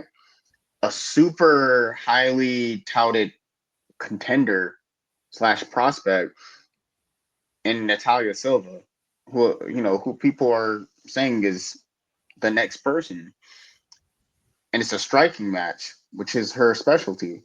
And I think for Natalia Silva, since she is on a trajectory to the moon with her striking ability as well, you give her another former champion. Like we saw, like Jessica Andrade was Natalia Silva's biggest challenge today, right? And she walked through Jessica Andrade, and Jessica Andrade is a hard night in the office for anybody, and she's a former champion. And Natalia Silva made it look easy, right? You give her another former champion, a Hall of Famer in Rose Namajunas, and see how she handles that. If she walks through Rose as well, then I think we got our next challenger for the belt, like our next champ, potential future champion. And I think that, and that would be the thing with these top matchups is if somebody has a really big performance or moment, they could just jump the line. Yeah. And I think it would be once Alexa gets the belt back, I think it would be an Alexa versus Natalia Silva match, which would be phenomenal.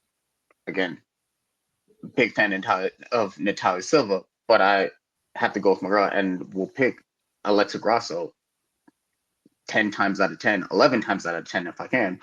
And just these are a lot of hypotheticals. These are a lot of hypotheticals, but also, you know what's not a hypothetical, right? The reason why I am also big fan is, in the beginning, right? When I first became a fan of her, when she first came to the UFC, she was primarily a boxer, right? Like a really good boxer. And, when you don't know too much, I was like, okay, yeah, she's going to make it to the button. That was a very, just optimism, right? Like, I was just like, man. And also the gut feeling, because, Mystic Malik, I'm here with the picks. I'd be knowing who's going to be champion or have a fairly good, works 80% of the time, 50% of the time. But I generally I've picked 8 of the really big champions to become champions before they were champions, right? On the come up. But it was just a lot of hey, this is gut feeling, this is optimism, right? But then as she kind of rounded out her skills, she's always had Alexa Grasso has always had a really good boxing, right? That's her base, right? And when she had her ups and downs, she went against Tatiana Suarez on the come up, and even though she kind of suffered a loss in that one, she used that as a growing moment and improved herself, improved her skills, right? Where now I think she has better boxing / striking than a lot of the women in the flyweight, right? I think she has the best striking in the division outside of Natalia Silva. I think those two have the best striking, but I think she outside of, and Valentina, I feel like her and Valentina are so close, neck and neck, right? Where I think that her striking has always been top tier and one of the best, if not the best in the division, right? But now that her grappling and her submission game is good enough to contend with the queen, the future Hall of Famer Valentina Shevchenko, I really don't feel like there is anyone that can stop Alexa Grasso. Before, I felt like no one could stop her just off of just me being a fan and just the pure optimism, the gut feeling. But now I really do feel like there's really nothing stopping her, because I think that you already had phenomenal striking, really great striking. And now that you've got your wrestling and your jiu-jitsu to a level where you can beat someone like Valentina Shevchenko using grappling, it's if you could beat John Jones, who is there to be afraid of? You know what I mean? You've already proved you are at the top echelon of this division, having 3 really close matches with the best. So I think that part of, and she's always improving her game, but that's what's always really dope part of it. Um, I think that with that division, right? I think that I do like the idea of Weili going, if she loses, which I don't think that's going to happen, but if Weili loses, I do think she should go back to strawweight because there's a lot of like it needs to start prime. I think that would be, that'd be good, right? If I think it should be her choice to honestly have to go down or up, but if she does stay at flyweight, I think that makes flyweight even more stacked because I think women's flyweight is honestly the most stacked division. In out of the three women's division, out of bantamweight, women's bantamweight, women's flyweight, women's strawweight, I think women's flyweight is the most stacked division for the female divisions. I think it goes women's flyweight, and then women's strawweight, and then bantamweight, right? As far as how stacked the roster is, um, I think that I do like the what you had set up as far as Grasso versus Blanchfield, Manon Fiorot versus Macy Barber, Natalia Silva versus Rose. I think that's a really good matchup and probably the best matchup leading to, right? I think that I like the Dern versus Jandiroba matchup as well. I think that's going to be a really good fight. I think just Dern's been on like a good streak since linking back up with Perillo, Mm. where I think that she's gonna. I feel like that's the interim belt. We may be looking at a new champion. Yes, it's better for the UFC if Mackenzie Dern wins, but I just think just from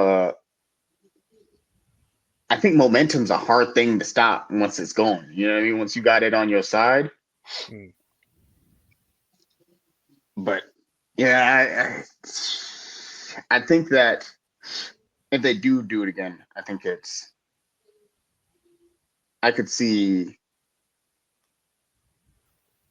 either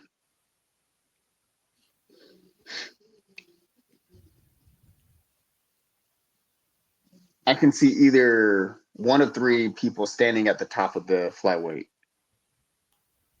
if it works out the way we had talked about, right? Because either you're going to be looking at, uh, I think it's going to be either Russell, Weili, or Silva who does stand at the top of that division, if that's how it's going to work out. I think that if Manon Fiorot, I think Manon Fiorot beats Macy Barber, or if Macy Barber beats Manon Fiorot, I think that whole division is gonna be highly like contested of who's gonna be champ because there's so many good matchups and so many things you could place here, place there. So I think I'd be interested in seeing that happen. I feel like it's kind of like lightweight right now, where there's so many different things that could happen. There's a lot of hypotheticals of who you could place here, who you could place there. So I think I would be interested to see what happens. I would really like to see that super fight. To see a Weili versus Valentina, I think that fight is so good. You make that the main event of a pay per view. Go to a Madison Square Garden, or if they're trying to have a UFC China, like, hey, take that over there. I don't know I don't know if Valentina would be super happy about that, but that might be the move. If you're just thinking about like business wise and like the tickets and ticket sales and all that stuff. But I think if you're keeping it local, I think Madison Square Garden or T-Mobile Arena. Yeah, I mean, it's definitely like you said, it's the biggest fight in women's MMA that you can make today.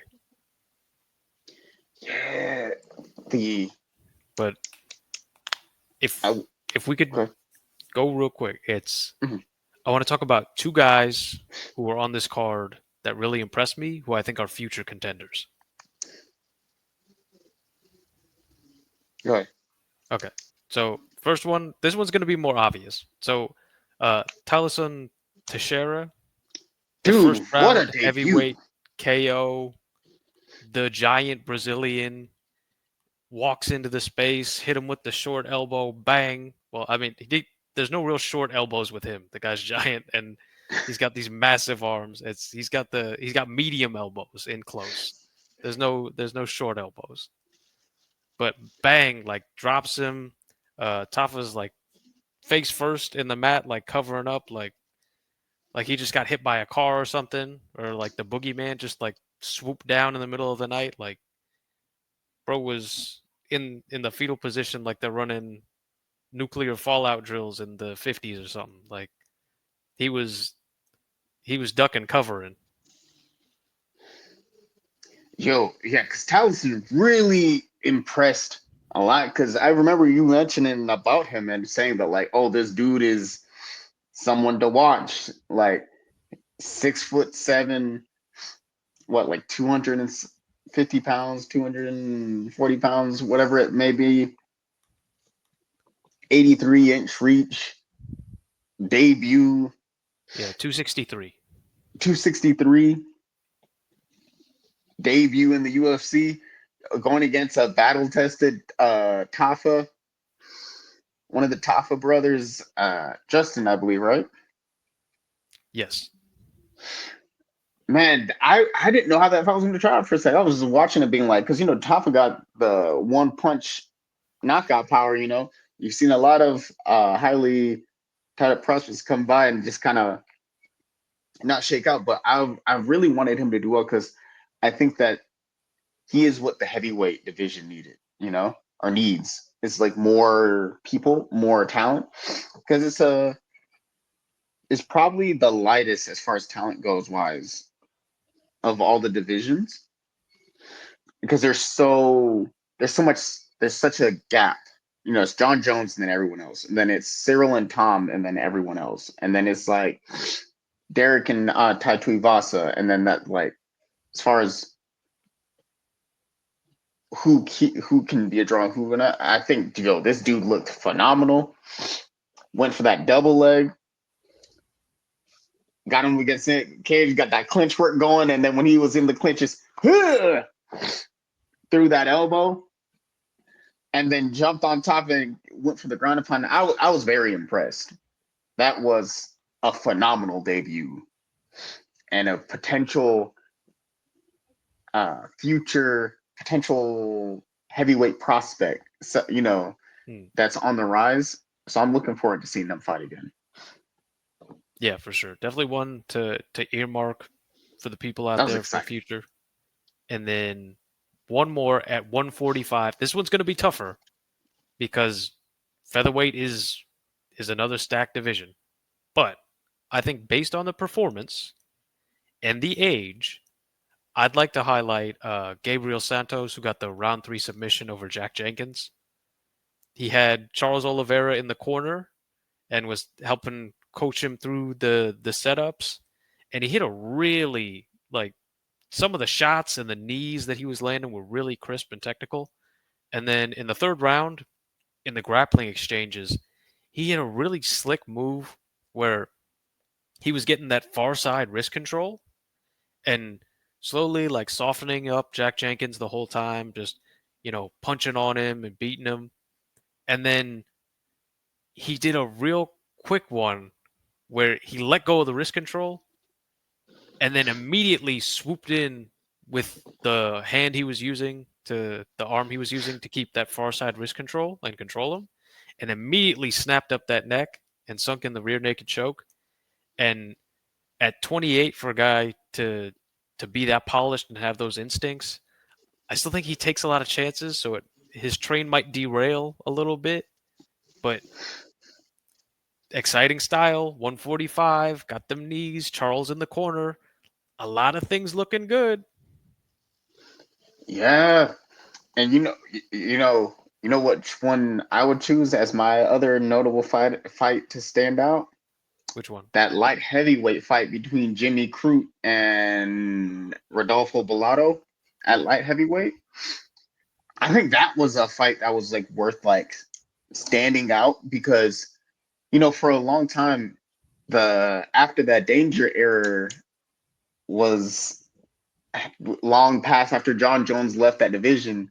It felt like that division was kind of like in shambles for a bit. It's a very snake bitten division where remember at one point prior to Pereira, it felt like everyone was getting injured and like champions were always changing. And then like at one point, I think 1 through 5 or 1 through 6 was injured or had already fought. And so you know what I mean? Where it was just like, what's next? And I feel like Alex Pereira, like being the Avatar, brought peace / order to the light heavyweight division, being such a dominant champion, such an exciting champion, and you know what I mean, where we're getting to see fights like that where it was a draw, it turned out to be a draw. The Crute versus Bellato. However, I don't know if I wasn't mad at it because the I fight think was it was good. the correct judging for sure. Say again. I think it was the correct judging for sure. Yeah, like I wasn't mad at it, where like because it was a close fight. I thought Crute did enough to get the fight because that first round was crazy work. Yeah, that was a That 10-8. first round felt like a 10-8 because Jimmy Crute was putting it on him and almost got him out of there in the first. But then in the because if I remember correctly, let me double check something. Yeah, it's the first round. Jimmy Crute came out and he thought he was going to get a finish, and he had like Oh a yeah, 2-year layoff or something like that. So he was yeah, coming because he back in front stepped of his away from home the crowd. sport for a while. Yeah, he stepped back in front of his home crowd and thought that it was going to be his big moment. And I think of the two, if I was going to say who should feel better about that, unfortunately, it is Bellato. Bellato should feel better about that. He came through the adversity in the first round And and rallied won. back. Yeah, and he won the second and third round. So not great to be put in that position in the first, but Jimmy Crute, you're a veteran of the UFC. It's been a while, so there are some circumstances and some excuses, but uh, you got to be a veteran and you got to know better. You can't just gas out on a guy because you think you're going to get him out of there. You got to calm down and pick your shots and control yourself in there. Because I feel like I had given Crute the first round, and then I gave Bellato the second round, and then the third round I thought was close, but I ended up giving that one like slightly to like Crute. So I was thinking like, oh, there was gonna be like, oh, okay, Jimmy Crute won. But when they said a majority draw, I said, oh, okay, I'm not mad at that either because that third round was close, and I feel like it really could have swung either way. If they'd have said Bellato won, I would not have been mad about that. I'd have been like, oh, that's fair. Like that was a really good rallying comeback. And then so yeah, I think that one was good. So I think that light heavyweight starting to like fill back up.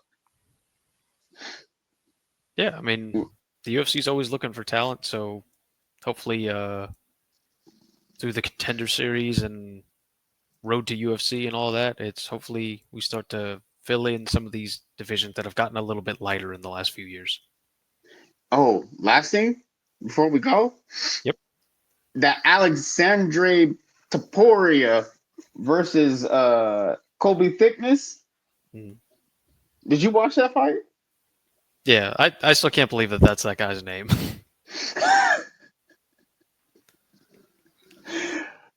I thought it was every time I heard someone say that, I thought they were giving him a nickname. Mm. But yeah, so when they showed him, because you know what I just also realized during that fight, Mm. the fighters who had that kind of like Dan Severn kind of like mustache, no beard, Mm. lost their fight. Kobe Thickness lost his fight with the handlebar mustache, and then Sean Strickland lost his fight with the handlebar mustache. I don't know if it's the mustache, but it's not. But I'm just messing with you. But that fight was a pretty good one. I was impressed by Toporia's brother because he put on. I thought he, had a very good fight and a dominant one too for your debut against an undefeated fighter. Because did you see that suplex in open cage? Yo, I was so impressed by that. He literally was sitting there in the open cage, just said yeet, and made this dude's nose get acquainted with his knee. That's how this dude had him both bent up like a pretzel. Like, this is ultimate muscle.